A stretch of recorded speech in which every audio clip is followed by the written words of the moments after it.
I haven't like actually like went out and got drunk, and I think that's like the biggest change that I could do for myself. Yeah. And after that, I was like, okay, I actually really enjoy it. Now I care about my health. Kind of finding a balance that suits you and your lifestyle. I started like learning about more like supplements that you have to take. For girls, you have to take like zinc, vitamin B. I take omega-3. I start seeing changes like more now for sure, like mentally or just like physically. The weight starting to go down. I start getting the compliments. I'm like, I did it myself. Where were you buying your supplements before? Randomly. Sometimes if you buy like from random place, it might actually not even benefit you. This is kind of actually one of the reasons why we started Vitals, is that we wanted to create a platform where you can actually have all the products FDA approved, we have quality control, we've tested everything, fast delivery. I think a lot of places, like you said, like random places you buy it from, you don't know where it's coming from. And I think when you're putting something in your body, you want to be very careful about where it comes from. So, hey Arina, thanks for coming by today. Thank you for having me. Obviously, I know what you do and like how you're in Thailand, but maybe you could elaborate what you do on a daily basis, career-wise for our listeners. Okay, so hi everyone, my name is Arina. It's so weird speaking in English because all of my content is Thai language. Yeah. So basically, I'm an OG YouTuber because I have been doing it since I was 14, one of the first in Thailand. Then I moved my platforms to TikTok during COVID. Now it's more like Instagram because I don't know, I just love the platform, but also a mix of everything. And then I just do, but all of my job, they're connected to content making. Content producer, creative. Yeah. Interesting. How did you get into YouTube? Oh, because I was obsessed with like YouTube in general. Back then, it was not a lot of YouTubers. And I just love, you come from school, you had a bad day, and then you have like that escape for 10 minutes. You watch the YouTubers and you're like, oh, life can be different, for example, And then I was like, I want to be that to people. Like I want people to come back home, watch my video and laugh. So all of my videos are like comedy. It's a comedy. So you were making a vlog, you're making like meme videos, something like that? Yeah. Even back then, like all of my videos like on YouTube were all like funny related. Okay. A lot of Did you do them by yourself or you kind of had friends you did it with? No.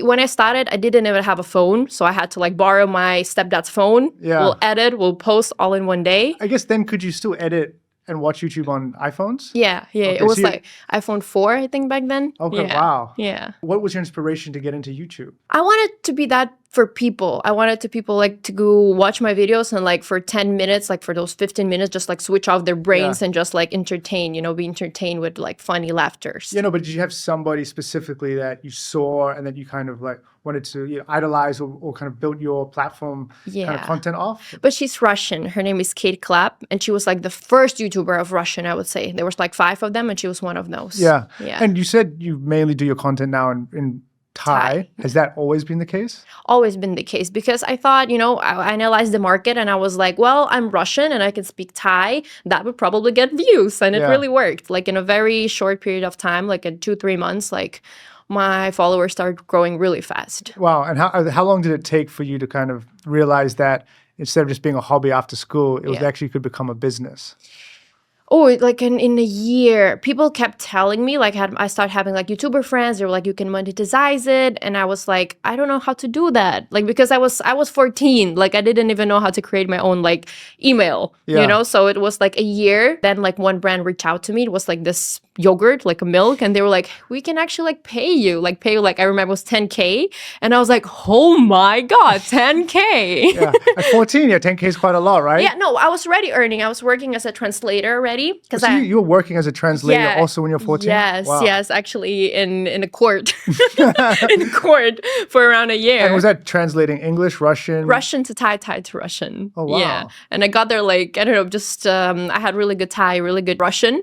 Yeah, and just like a lot of lawyers, they heard me and like, hey, come with us, like help us.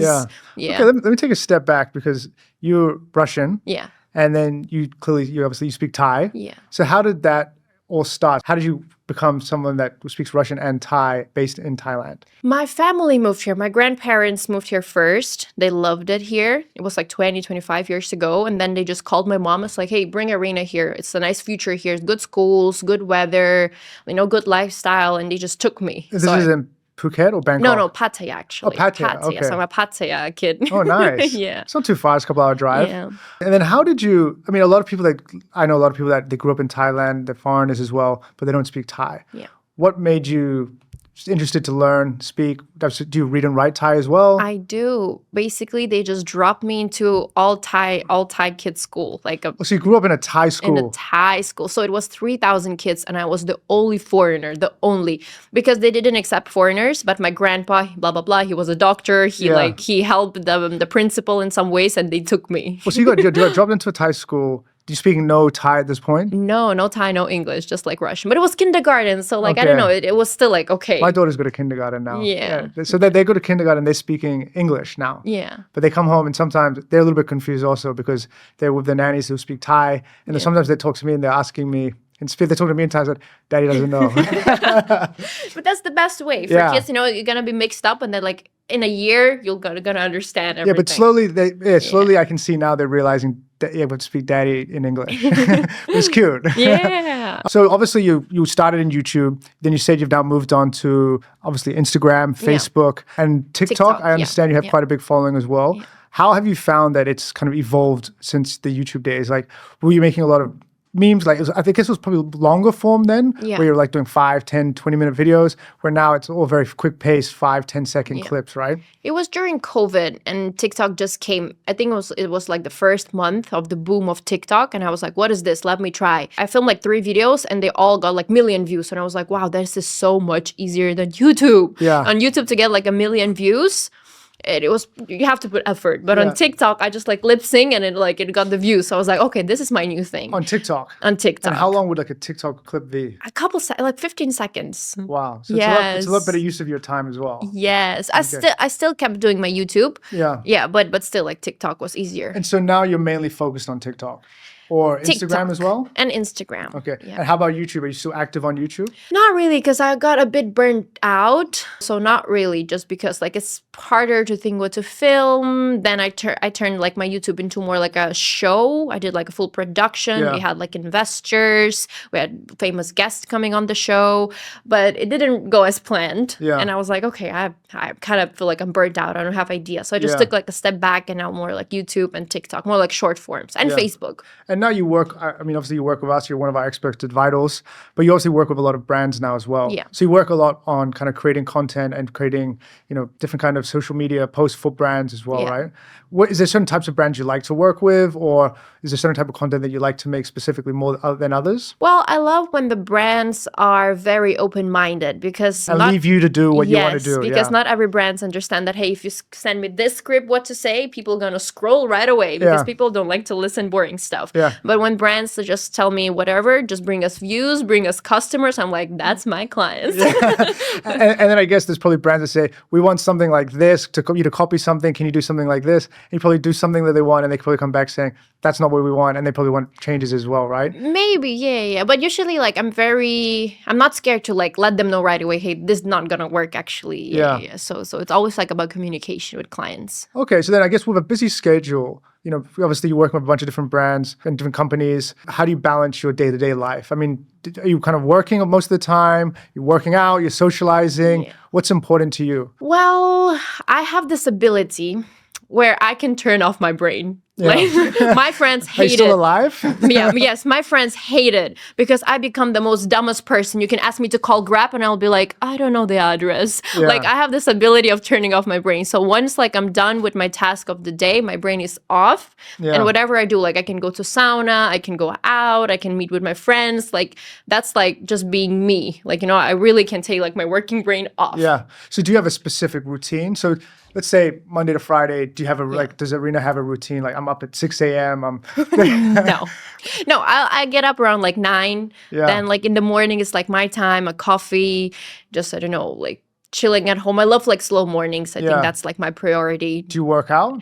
I do, but it also, especially now, starting from this year. Before that, it was like I will go into the gym like in the morning. Now I just like listen to my body. I take more like soft classes because before that, like for 2 years, I've been doing like HIIT works out. Yeah. Where are you working out now? Now I do different classes like curve. Sometimes I do some yoga classes. Sometimes I just go like alone to the gym, like at my condo. Yeah. But so mixing it up. I used to see you also. I remember I used to run around Benjikit. Yeah. Yeah. I used to see you walking there. Yeah. You kind of have you in your zone. Yes. I think you're watching it. I think once I waved at you and you kind of like looked straight through me. Yeah, my brain was off. Yeah, I think you said you, and I said, I think you said you're listening to an audio book or something, right? Oh yeah. I love walking to park. So yeah, now it's more about like listening to my body, because like I did a lot of like HIIT workout and like weights, and I realized like my body's always in stress. That's why I'm not losing weight. That's why like I feel like sometime after workout, like you don't have energy to do anything. Yeah. And then like I started learning about like girls' physiology, that hey, actually you can do that, but just like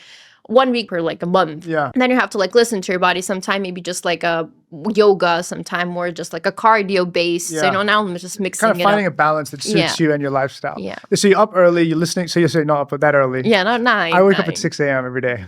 I know. I see your stories. But you have kids. You have to take them to school. Exactly. And I like to get my workout in early. I like to start my day with something tough. Yeah. So you wake up at 9, you have the morning to yourself. And when do you start working? What are your working hours in the day? My day is different every time, because sometimes I have an early meeting. Sometimes I have like a full day to myself, so I can like just film my own content. And if I'm filming my own content, I'll start like around 1. You know, before that, I'll just get some tasks done.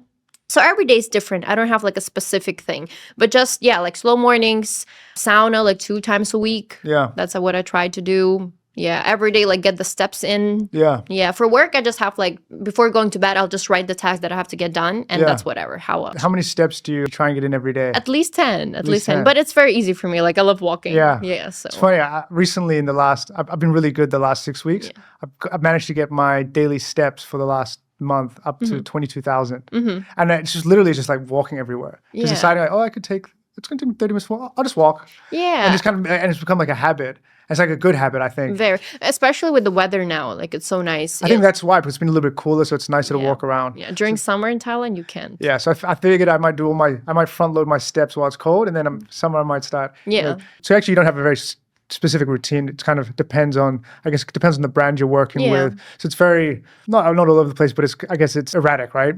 And then I guess, do you take any kind of health, like supplements or vitamins to kind of help you, like with sleep, maybe with energy, or kind of when you're working? You said you mentioned you want to lose weight. Are you dieting? Like, kind of what are you doing? Or are you taking anything extra to kind of help?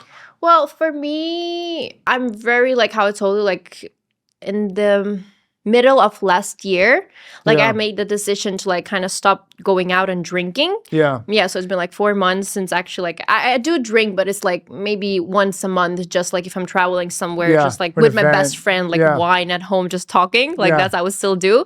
But like I haven't like actually like went out and got drunk. And I think that's like the biggest change that I could do for myself. Yeah. And after that, I was like, okay, I actually really enjoy it. Now I care about my health. Yeah. So I started like learning about more like supplements that you have to take. And for me, I've been big on my hormones for to balancing it, because I'm a very emotional person, like if I'm happy, I'm happy. If I'm sad, I'm so sad. Yeah. So it's like kind of balance. I've learned that for girls, you have to take like zinc, vitamin B. That's very good for you. I take omega-3. Yeah. Collagen, I mix it just like in my drinks in the morning. Why do you take, what's the zinc for? I wrote that it makes other vitamins, like so your body can absorb it. So when you said you were doing some research, where do you typically, and this is kind of what we're trying to solve for at Vitals, is by having an expert section and kind of guiding people. When you're looking for vitamins or supplements, where do you go to for advice or for kind of recommendations for things? So one of them was like my doctor. So she would just recommend, like I come to her and tell her like my problems. And she was like, okay, I recommend you like taking this kind of supplements. Long list of problems. Like try to do that. And now it's like about acne. So I've been taking like collagen. Cutting off, like now I learned that I'm cannot drink milk. So I've been kind of like focusing on my diet more. It does seem that, I don't know if it's just kind of our group at least, but I have noticed that people are definitely becoming more cautious about their health, what they're putting in their bodies, and they want to kind of improve things, like whether it's going out less or kind of enhancing it by taking different supplements and vitamins to improve certain things. For personally, I take 4 or 5 different supplements every day. And I have certain friends that I would look at as kind of, people like Darren, for example, or I have another friend, Yannick, I think, who I trust their opinion, and they're kind of my go-to for kind of figuring out what I want to put in my supplement stack. That's why I think like having an expert or someone to guide you is really beneficial in the long run. And then, so I guess previously, where were you so does taking supplements, vitamin, a new thing for you, or you were doing it before? I was doing it before, but before that I was like going out almost every weekend. So So you're probably counteracting all the good with a little bit of bad, right? Yeah. So now it's more like more mindfully. And now I feel like I start seeing changes like more now for sure, like mentally or just like physically, the weight's starting to go down. I start getting the compliments. I'm like, yeah, you look I good. did it myself. You look good. Yeah. So I guess one of the other things we want to understand, where were you buying your supplements before? Like, where were you buying them on kind of, would you go to the doctor? Where would you go to? Just like randomly, but then I also learned that you have to like understand how much milligram comes in, because sometimes if you buy like from like a random place, it might actually not even benefit you if like you don't know. Yeah. With dosage is important also, that what we found is that certain platforms, like there's no quality assurance. Yeah. So you need to make sure, and this is kind of actually one of the reasons why we started Vitals, is that we wanted to create a platform where you can actually have all the products are FDA approved, that we have quality control, we've tested everything, fast delivery, where I think a lot of places, like you said, like random places you buy it from, marketplaces or those kind of stuff, you don't know where it's coming from. Yeah. And I think when you're putting something in your body, like you want to be very careful about where it comes from as well, right? Yeah. And so it's kind of bridging that gap between like, I guess, a doctor or a hospital and just kind of like a random shop on Sukhumvit 22. Yeah. True. So obviously, like, we're in a new year now. 2024, were you happy with it? Was it a successful year for you? Was there a lot of self-growth, progression? So it was a very good year. I feel like it started pretty like slow, but then like starting from like August, like after my birthday, everything just like, I don't know, started to change. Yeah. And like cutting off alcohol was like the biggest thing for me. Like after that, like everything in life started to improve, honestly. So you found like the one catalyst for all the bad. Yeah, it really was. I'm sure there's a lot of people that can relate to that as well. Yeah, so I think that was like my best decision. I'm never going back to that lifestyle.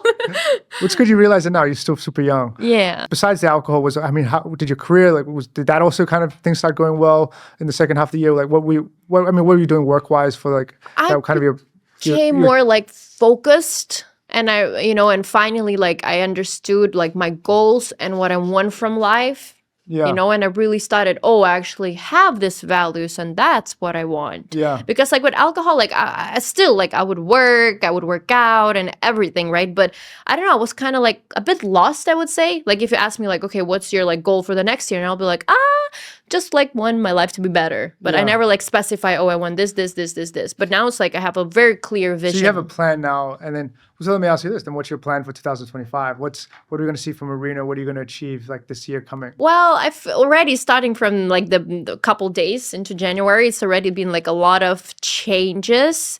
Maybe it will be like more, not even traveling, but try to live in different countries for me. Because I feel like that's now I understand that what I want to try. Because I've been always scared of it because I've been so tied to Thailand. Yeah. But now I'm like, hey, actually, maybe I should go and like experience life out of Thailand. Yeah. Yeah, so that's a big thing. Do you have a couple countries you could share with us? Where are you thinking that you want? Where can we find you? Yeah, actually the first one, I really want to go back to Moscow, actually, to Russia, just because like I never lived there. I only traveled there. And it's like I really want to go to my hometown and see like what it's all about. So yeah. When's the last time you were in Russia? Like 2 years ago. And just visiting. But you want to go actually live there, the day-to-day life. Yeah, for like 3 months, for the whole summer. Yeah. The whole summer. I'm really interested in I'm sure it's beautiful in summer. Yeah. So does it get hot? Yes, it does. It does. Like if we're talking about August, then yeah. Yeah. Oh, nice. Yeah. But so Russia's one. Where else are we going? Maybe it's very cliche, but I don't know. Bali. I always wanted to try it out. You'd be the first content creator to go to Bali. Yeah, the first Russian to go to Bali. Yeah. But I don't know. Some things. I also traveled there, and I feel like just to go to have like that detox kind of. Yeah. Just be able to focus on work. Just have like beach disconnect life. A little bit from. Yeah. Just for a couple of months. That would be nice. Yeah. Of course, travel around Europe. That's what I really want to do. But that's more like traveling, not living, because like the visa situation and everything. So you'd like to live in Bali for a few months? Yeah. And Russia would be kind of this year you'd like to do that for 2 or 3 months. Yeah. And then after that, I feel like it's a good thing to like get my perspective and then maybe come back. Is it easy to kind of just say, because a lot of people like they're tied down to their life. Like, I work a 9 to 5. I can't, just go live in Moscow for 2 months or go live in Bali for 3 months. How do you manage your work and kind of like your schedule when you have these aspirations to be traveling for the whole year? Is it easy being a content creator? Can you do it from anywhere? Or no, actually I'm tied too. But you know what? That's why I feel like if you don't decide to do changes, Like you'll be tied up to one place. Yeah. Like I am right now, but I know like, okay, my plan is like I'm traveling from April, like till that time I have to figure it out. Yeah. That's it. Like I have my timeline, I have my dead time that I have to make it happen. That's it. And then, so would you find clients to work with that are in Thailand only, and then you kind of build up relationships, and then you then support them while you're overseas? Is that kind of the idea, or are you traveling to expand your business, expand yourself as a creator? Where now you're telling me that, and correct me if I'm wrong, but you're basically doing all your content and you're working all in Thai, right? Do you want to now go to Russia and start doing Russian content? Do you want to go to Bali and maybe doing some English content? Is there kind of that also you'd like to expand your brand, your personal brand, to be not just Thai, but to be more of a global business? I will just try everything because like I love working, and I feel like every opportunity that comes, I will just, take it. I mean, like for now, of course, I have a good relationship with Thai brands. I'll still continue working with them. Then traveling in Moscow, who knows, maybe like I have a good job offer there. But if you're talking about content, I think I will forever keep doing it in Thai because I already have like my fans, my following, and it feels right to do it in Thai language. Kinda, but they're younger generation, but still they're the nicest people. So yeah, I feel like I'll always keep doing it in Thai for now. Yeah, and then just traveling and working with brands, and let's see what Moscow like has to offer job wise. I wish I could travel more, but obviously I have a business and I'm tied down a bit for my kids. But like, if I was in your shoes, I'd definitely explore and go travel the world and kind of try new things as well. I know, but I'm so scared, and that's why I told myself this new year, and I cannot live it the same. If I don't have it figured out, I'll figure it out. No, I'm sure. Listen, you got to look at also what you've achieved so far. From you came here when you were a kid, kindergarten, didn't speak any English or even Thai at that time. Then you've been able to grow. By the time you were 14, 15, you built a big YouTube following and be able to build a business off that. Now it translated into TikTok and Instagram. I'm sure whatever you do next, you'll be fine and it'll be very successful. Yeah, that's what I hope to. So this is year all about that. Thank you so much for coming by, and Thank you. Really amazing to learn more about you. And I'll be rooting for you in 2025. Thank you. And thank you for having me.